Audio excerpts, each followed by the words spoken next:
ایک بڑی پیاری دعا جو کہ سخت سردی میں جہنم کی سردی سے بچنے کی دعا ہے.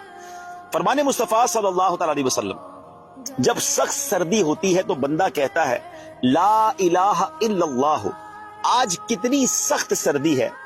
اللہم اجرنی من زمہریر جہنم، یعنی اے اللہ پاک مجھے جہنم کی زمہریر سے بچا.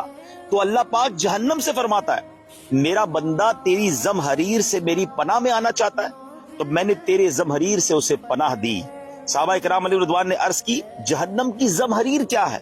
ارشاد فرما وہ ایک گھڑا ہے جس میں کافر کو پھینکا جائے گا تو سخت سردی سے اس کا جسم ٹکڑے ٹکڑے ہو جائے گا. اللہ اکبر. یعنی جہنم میں جہاں گرمی کا عذاب ہے، آگ کا عذاب ہے، وہاں سردی کا بھی عذاب. ہم اللہ سے دعا کرتے ہیں کہ اللہ کریم ہمیں جہنم کی آگ سے بھی بچائے اور جہنم کی زمہریر سے بھی بچائے. دعا کر لیتے ہیں لا الہ الا اللہ. آج کتنی سخت سردی ہے. اللہم اجرنی من زمہریر جہنم، اے اللہ پاک مجھے جہنم کی زمہریر سے بچا.